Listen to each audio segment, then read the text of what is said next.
Com vocês, mais um Carta Viva Cast, esse ano falando sobre os nossos projetos, as nossas igrejas, tudo aquilo que a gente tem feito como Sal da Terra, afinal, são 35 anos de vida, de história.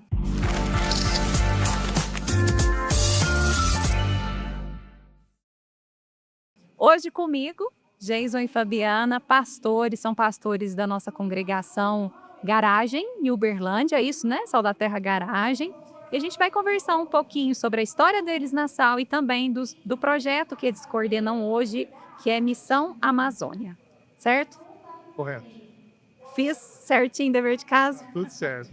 Muito obrigada pela participação de vocês. Primeiro eu queria conhecer, saber um pouquinho como que foi essa história de vocês com a Sal, como que vocês conheceram a igreja, como que vocês se envolveram e entenderam que é cumprida a história, vamos resumir, mas vocês entenderam esse id, eis-me aqui, usa minha vida.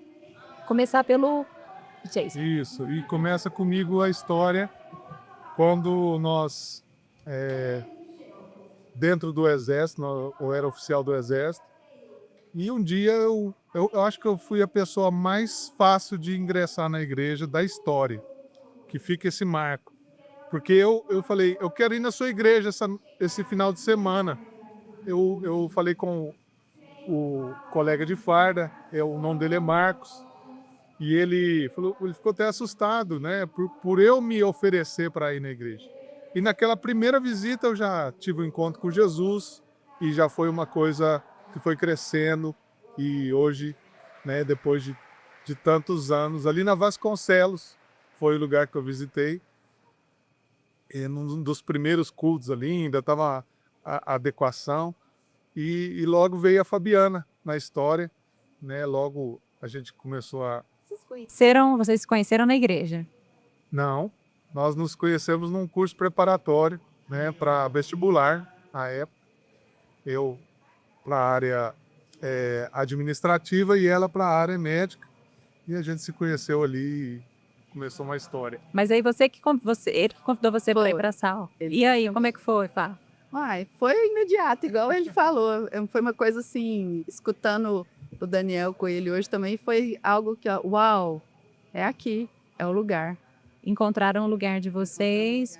E como que foi o resumo dessa caminhada de fé até vocês entenderem? Quanto tempo vocês já são pastores? Nós, 2008, nós nos tornamos pastores numa plantação de igrejas lá no Shopping Park. E nós já tínhamos algumas experiências, né? Nós trabalhamos na igreja do Alvorada, nós viemos para o Caraíba depois de um tempo lá. Para você que nos ouve, Sal da Terra Alvorada foi uma das primeiras igrejas plantadas, né, dentro do Ministério Sal da Terra, em 91, 92. Nós fomos lá como cooperadores do pastor Bartolomeu, que era um pastor solteiro. Sim, e nós fomos lá, dele. nós fomos lá para auxiliá-lo como casal. Nós tínhamos outros casais lá e acabou que ele foi para Brasília e nós ficamos ali. E eu quero dar só uma palhinha dessa história que é muito interessante. Quando nós chegamos, nós fizemos uma reunião com os jovens em um grupo e falamos assim, qual que é o sonho de vocês? E eles falaram assim, ter uma igreja própria, onde a gente possa fazer isso, né? E hoje nós saímos lá depois de alguns anos, com igreja própria e 2 homens de Deus que foram consagrados pastores. Os pastores Cleneilton, que está em Anápolis agora, né? Isso. E o pastor Emerson, que está no Jardim das Palmeiras. Então nós vivemos isso. E a igreja multiplicou com várias influências, né? Nós temos lá o pastor Denis, o pastor Celinho, né? Que Não está dentro do roteiro, não, mas como que é, Geison, a gente poder participar da transformação de vida de outras pessoas? Porque você vê assim, não estou falando só de mim, né? Aquilo que, a entrega que eu dou, você está falando de jovens, isso que na década de 90, que hoje são também pastores, estão super envolvidos. Cleneilton, você citou hoje, coordena o projeto, um Instituto Total, que está no Brasil todo, então... Como que é a gente ver esses frutos? nós A alegria, né, podemos falar de uma pequena influência, né? Do pequeno cuidado, porque glória a Deus por todas essas coisas, né? Por esses homens de Deus. É uma história tão interessante que nós fomos lá, nós tínhamos esse trabalho pastoral, mas nós não éramos pastores consagrados, né? Eles foram pastores antes de nós.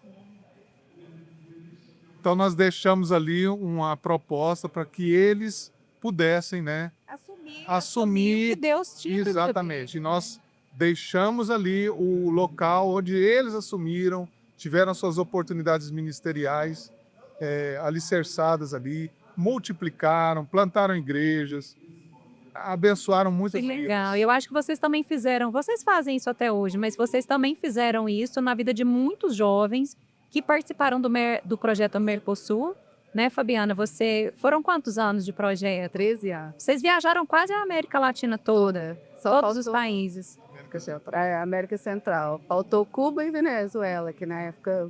E foi um projeto que envolvia muita juventude. E, mais uma vez, vocês serem esse instrumento de engajamento de jovens, de chamar esses jovens para o chamado, para a liderança. Como que é isso, participar disso? Nossa, foi maravilhoso, porque começou com os nossos filhos, né? Começa tudo, acho que em casa mesmo. E os meninos tinham 12 anos. 12, 10 anos. E o povo fala, vocês são doidos. Eles o quê?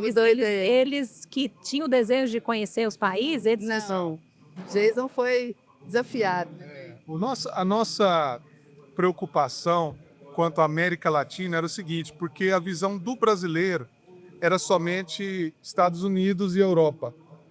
E nós, porque ela tem familiares chilenos, e o pastor Vitor Berti, nosso parceirão mesmo, com a Rosalinda Berti, que é peruana. Então nós tínhamos um chamado para os nossos vizinhos latino-americanos. E pela proximidade da língua, pela facilidade, e ainda um incremento de uma terceira língua na vida desses jovens.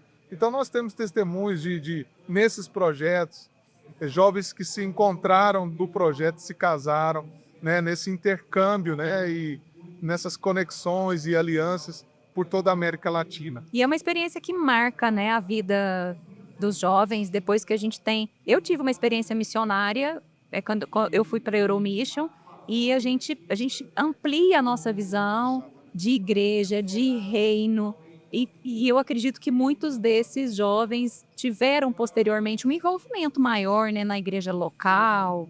Certeza. Nós temos testemunho de pessoas que conseguiram bolsas de estudos nos Estados Unidos.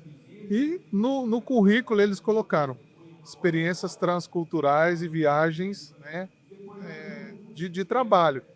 A nossa caminhada no Mercosul, e não desmerecendo, né, eu também fui no Euromission, eu viajei para a Europa, Ásia, e Deus abriu um mundo para nós.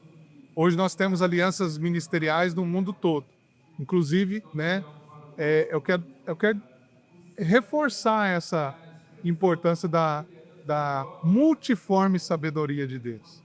Onde a gente caminha com gente totalmente diferente, além da língua, da cultura, da comida, do clima. E isso no jovem produzia um pensamento diferente, um choque, né? E aí despertava para coisas novas nas suas próprias congregações. Amém. Você falou de missões. Hoje, o Sal da Terra, a gente tem projetos missionários, parcerias missionárias em 19 países.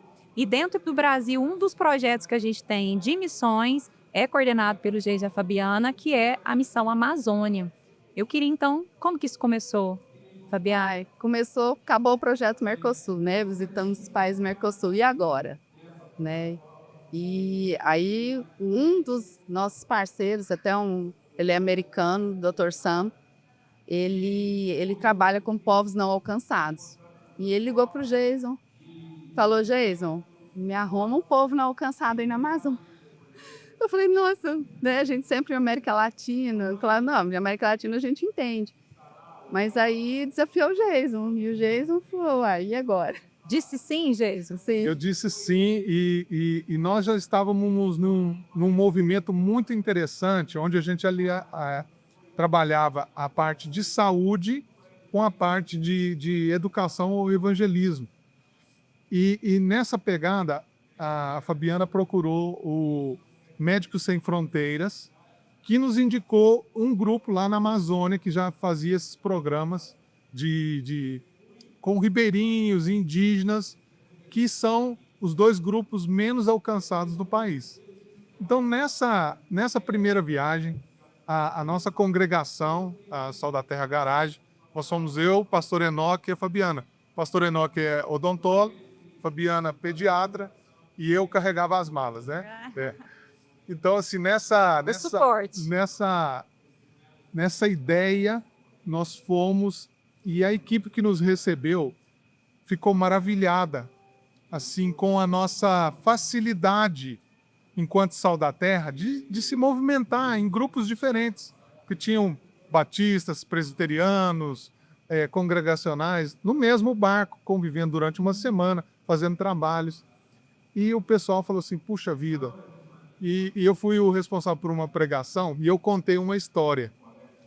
E o pessoal achou muito legal, falou assim, poxa, você tem a pegada para falar com o indígena, você poderia ministrar essa fala. E acabou que ao final dessa viagem, nós 3 fomos convidados para participar de um conselho dessa equipe que são mobilizadores nacionais e internacionais, que nós já tínhamos uma bagagem, né, para fazer essas viagens acontecerem. Eu acho importante você resumir um pouquinho o que é para o pessoal entender, quem está nos ouvindo, o que é o Missão Amazônia.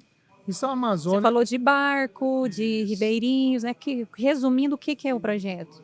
quando a nossa igreja foi, nós entendemos o nosso chamado para a Amazônia, para aqueles povos que às vezes ficavam 4 anos sem ver um médico, ou muito tempo sem ver um dentista, e só extração.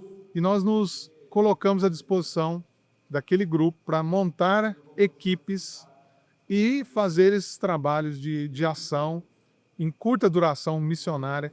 A gente trabalhava não só o social, né, o médico, o socorro, mas também apresentava o evangelho de forma interessante. Conversões de caciques, né? A gente apresentava o Espírito Santo. Lá existe o Espírito da Floresta e muitas outras coisas. A gente apresentava o Espírito Santo. O que acontece? Nós colocamos no calendário da nossa igreja uma viagem missionária para a Amazônia todo ano. O que acontece? Muitas vezes a gente tem o desejo, tem o sonho de fazer uma viagem missionária e não sabe como.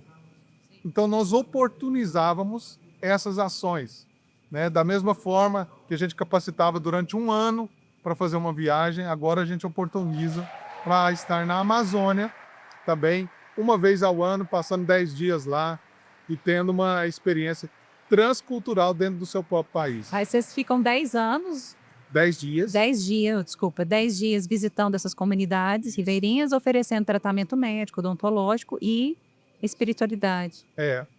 Você tem uma ideia, nós estamos agora no 5º ano, né? E nós temos o Ministério da Pesca. É coisa altamente diferenciada. Muita gente gosta de pescar. E o indígena e o ribeirinho têm as suas técnicas, as suas experiências. E eu estou levando homens, pescadores aqui nas nossas regiões, que pescam no Pantanal, algum lugar, para nos ajudarem, para que esses homens possam participar dos nossos momentos. Porque as crianças e as mulheres já têm uma conexão mais fácil. Mas a gente tinha uma dificuldade com os homens. Então hoje nós estamos levando pescadores, homens que são profissionais, eles estão levando equipamentos para doar, eles são cozinheiros, então a gente quer que ele pesque junto, mostre a coisa, doe coisas, cozinhe para eles, coma junto, e aí a gente cria uma relação. A gente vai falando dos princípios do reino de uma maneira mais leve. A história é a história de formiga, é a história de bananeira.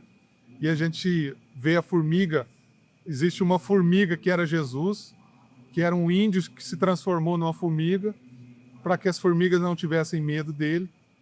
Depois volta a ser Jesus e agora eles já convivem nessa diferença e eles entendem. E a bananeira, quando se abre, é como se fosse um livro aberto. E ela tem vida dentro dela. E é alimento.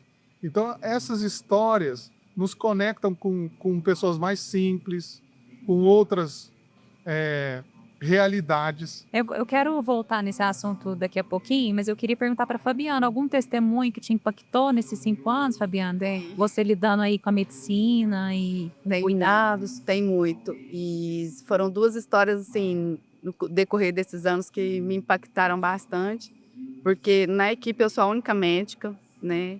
Tá difícil levantar os colegas. E eu vejo, assim, a importância, né, de ter alguém com conhecimento nesses lugares. A gente estava já numa aldeia atendendo e de repente chega um indígena pedindo socorro, né, que a esposa não estava querendo levantar da rede mais, que ela estava muito doente, que era do outro lado, né, do rio. E nessa época estava até o Bruno, né, que foi enfermeiro com a gente. Falei, Bruno, vamos lá, não posso sozinha, né? E lá chama voadora, a gente pegou a voadora, atravessamos. Chegou lá, a mulher estava totalmente prostrada mesmo, não conseguia levantar. Detectei que era uma infecção, foram lá. Mas, porque de vez em quando passa algum barco com algum dentista, mas só faz uma coisa rápida e estava com essa infecção. E eu falei, Bruno, e nós 2 aqui. Fizemos igual a Juliana ali falou, né? A gente estava escutando a Juliana. A gente fez o que tinha e o resto foi oração. Ali nós oramos com aquela indígena e o marido ficou muito satisfeito, né? Ficaram felizes e tal, da gente ter ido, dado esse suporte, ter passado o tempo lá com ela. E à noite a gente íamos ter um evento que a gente sempre, durante o dia, faz os tratamentos, né? Tudo, e à noite tem um evento na tribo, com palhaços, nessa época tinha palhaços, né? E eles nunca tinham visto isso, então estavam maravilhados. Eu falei, se der, se você conseguir, vai. Não imaginei que não ia conseguir. E fomos embora e chegou a noite, a hora que eu olho, a mulher lá do nosso lado Olha só que legal. conseguiu levantar, né? Tem coisas que vai além da ciência, Vai né? além A da gente tem ciência. a ciência para oferecer e ela é importante, eles precisam desse cuidado e já fica para você o convite. Você que é médico, enfermeiro, quer conhecer mais do projeto, a gente vai deixar os contatos aqui. A Fabiana está falando que precisa de gente. Precisa. Mas mais do que isso, Precisa de Jesus. de Precisa Jesus. de Jesus. E aí ela foi e ficou encantada, né? Que foi um momento muito especial também à noite. Eu nunca vi eles rirem tanto. O cacique chegou pra gente e falou, né?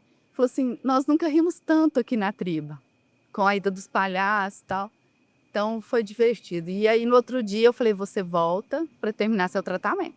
Amém. Né? E ela conseguiu deu voltar certo. no outro dia e deu certo. Nós Amém. saímos de lá assim com o coração, né? Que o Senhor era aquilo. Se foi para aquilo lá que nós gastamos o nosso tempo, gastamos nosso dinheiro, é para isso, né? E um outro foi também na última viagem, nós navegamos muito tempo, foram 36 horas para chegar na tribo onde a gente ia. E quando falo navegar, é um barco, a gente fica tudo no barco, né? Dorme na rede, come no barco, banho, tudo é no barco. Nossa vida ali é 10 dias no barco. Então navegamos muito, já tínhamos feito o trabalho, já estávamos voltando para Manaus e o capitão resolveu parar, que ele estava muito cansado. Ele achou a gente não sabe como eles navegam de noite, é muito doido isso. Porque a gente não vê nada, é breu e eles estão navegando. E ele resolveu parar no lugar que ele achou seguro. E beleza, né? E Deus, lá amanhece cedinho, estava raiando o sol, chegou um barquinho do nosso lado lá, falando assim, é nesse barco que nós ouvimos falar que tem um atendimento médico. Aí já me chamaram, né? A gente ainda estava dormindo e tal, me chamaram, falei, não, vamos lá. E aí tinha um enfermeiro do Rio de Janeiro com a gente, falei, você vai comigo? E tinha uma enfermeira do Chile também comigo. Falei, você vai também comigo, né? Então esse suporte eu acho importante, por isso que às vezes a gente fala, nossa, não podemos ir sozinhos, né? Eu vejo a Ju, ela tem uma equipe que vai com ela, a gente também tem uma equipe de suporte, né? Não andamos sozinhos. E fomos nesse barco, a mulher falou, nossa, meu marido está muito ruim, ele está com muitas dores, passando mal, tal. E nós ouvimos falar que tinha um barco com médico por aqui. E ela orou, ela falou que orou para Deus. Ela falou assim, eu pedi para Deus que fosse esse barco. Então, nisso já gerou nela uma fé, um testemunho, né? Chegamos lá, nós medimos a glicose, estava com diabetes muito alta. E ficamos com ele, a gente tratamos o que tinha que ser tratado, né? E fomos ficando, e foi chegando gente. Eu não sei como o telefone lá não tem. Nós ficamos sem sinal um tempo, a gente avisa, ó, é 10 dias sem sinal. E foi chegando gente, eu falei, meu Deus, que tanta gente é essa, né? O Jason também sempre me acompanha, ele estava e começou a conversar com o povo, a orar com o povo. E no final, todos que foram lá aceitaram Jesus. Então foi algo assim, eu falei, Deus, é o Senhor que move, é o Senhor que movimenta tudo para um momento, para uma oportunidade. E aí o homem conseguiu também sair da rede, ficou lá com a gente, serviu café, né? E o evangelho transformando vidas. Transformando vidas. E lá o pessoal tem só nesse momento também foi outro desafio. Os animais de estimação é macaco, né? São bichos da floresta, né? Então, ele tinha a chilena que estava com a gente, ela ficou encantada com aquilo. Foi chegando perto do macaco, ele estava amarrado, mas, né? E aí ele mordeu na perna dela. E aí pronto, vai correr com essa chilena. Aí o Jason que teve que ir com ela para tem que tomar vacina. Tem que tomar vacina, aí o Jason agora termina de contar a história. O barco, ele navega à noite porque ele tem equipamentos, sonares, tudo, né? O detalhe é o seguinte, por mais que a gente trabalhe informações, essa chilena estava com uma calça, era como se fosse um desenho de uma serpente, uma cobra. A hora que ela chegou, o macaco se defendeu, né? E a gente correu e viajamos 1 hora de barco, num barco rápido, para chegar na cidade. E aí a gente teve essa experiência muito interessante.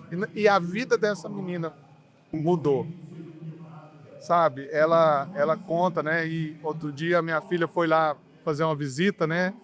E ficou com eles lá, e eu mandei um macaquinho de presente de pelúcia, só para ela nunca esquecer, né?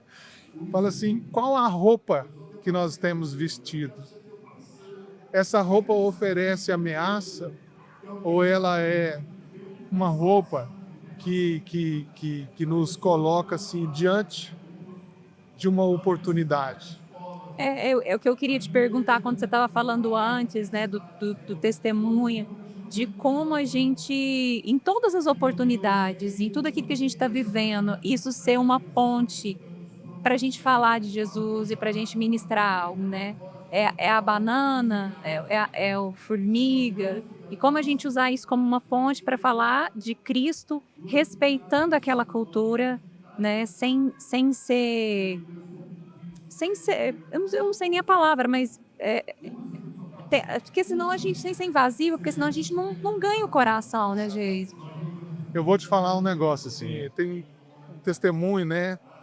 Porque às vezes a pessoa fala assim, mas eu não sei falar, eu não sei fazer nada. E uma mulher sentiu no coração de levar lixinha de unha, pinturas e arrumar, cortar cabelo, é o que ela fazia. E ela chegou lá, pastor, mas eu me sinto assim tão pequena, diante de gente, assim, o médico fazendo atendimento, curando pessoas, o dentista resolvendo problemas tão grandes, né? O palhaço alegrando tanta gente, e eu só sei cortar cabelo. E o pessoal fica até com medo. Aí essa mulher vai no atendimento, a gente monta uma tendinha para ela atender, e chega uma mulher, uma indígena, e fala assim, eu orei 8 anos para que você viesse. Nunca ninguém cuidou de mim, como você está fazendo agora. Sabe, então eu quero deixar essa palavra, porque às vezes a gente acha que não tem nada para dar, né? E quando a gente vai lá, Deus usa essas pequenas coisas para alegrar o nosso coração. Eu fico emocionado porque são tantas vidas transformadas. E a transformação não é só quem recebe. Sim. O barco é uma coisa maravilhosa. Quando você está no barco, eu falo assim, o primeiro a entrar no barco é Jesus, a gente está navegando com Jesus, e essa é uma experiência que vai mudar a sua vida, e através da sua vida vai mudar muitas realidades. Ah, que lindo testemunho. Gente, para a gente terminar, eu queria que você falasse um pouquinho desse centro de treinamento que está relacionado à Missão Amazônia. Fala um pouquinho. E também de como participar. A gente entrou aqui no intervalo, então O o centro, barulho vai aumentar aí para você um pouquinho. o centro de treinamento bíblico é uma estratégia para futuro, porque nós cremos assim, como a gente tem uma visão mundial hoje, com essas conexões, nós buscamos um material que pudesse equipar os pastores indígenas, os pastores ribeirinhos. Hoje nós andamos com muitas lideranças, né? O Complay é uma referência para nós, que é o Conselho de Pastores e Líderes Evangélicos Indígenas. Então a gente anda com eles. Hoje eu tenho 2 programações. Uma bem legal, que você fica no barco, a gente contrata cozinheira, você vai comer só coisa boa, ter essas experiências. Você dorme na rede, mas a gente ensina como dormir. E tem gente que está preferindo rede à cama, né? E a de novembro, que é hard. Aí você fica dentro da tribo, você come a comida deles, você bebe água com eles, dorme junto. Essa é mais difícil. Eu levo geralmente jovens, 1, 2, e aí é uma experiência mais bruta, né? Do cara falar assim, pastor, não aguenta mais não, preciso de um hotel, né? Mas Mas que experiência, é hein? experiência. Então o centro de treinamento veio para capacitar, para orientar e certificar essas pessoas com uma referência internacional. Nós estamos hoje no 3º ano desse centro de treinamento bíblico. Estamos formando o primeiro grupo que vai receber uma certificação internacional. Nós estamos recebendo o coordenador internacional aqui em Uberlândia. Ele vai fazer um trabalho tanto aqui quanto em Tupaciguara, na nossa parceria lá. E a escola oferece 36 lições, né, que duram em torno de, vamos falar assim, 72 horas aula, mas tem 272 horas de prática e de estágio, que é supervisionada, para que a pessoa tenha toda uma orientação, uma vivência de escola, para que ela possa, se Deus der a visão e o chamado, até plantar uma igreja, né, naquilo que ele está capacitado agora. Qual é o conteúdo, assim, mais O resumindo? conteúdo é um conteúdo teológico, né? Você vai ver toda a palavra de Deus, a vida de igreja, né? E também essas ações, a palavra de Deus em ação, né? Nós vamos ver sobre plantação de igrejas, nós vamos ver sobre como criar um sermão, como estudar a palavra de Deus. Então é bem diversificado. Podemos colocar o link para você ver também depois. Eu vou anotar, a gente coloca aqui no rodapé para vocês. Obrigada Muito bom. pelo bate-papo. Quantos testemunhos incríveis, né? Tem muita história. Muita história, quantas vidas sendo transformadas, alcançadas, capacitadas, crescendo em fé. É isso mesmo. Muito obrigado, Carol. Eu queria deixar uma última pergunta para vocês. Eu tenho feito para todos, a gente está comemorando 35 anos de história. Vou deixar os Jason começar. Olhando para o futuro, o que você deixaria de mensagem para a gente como família?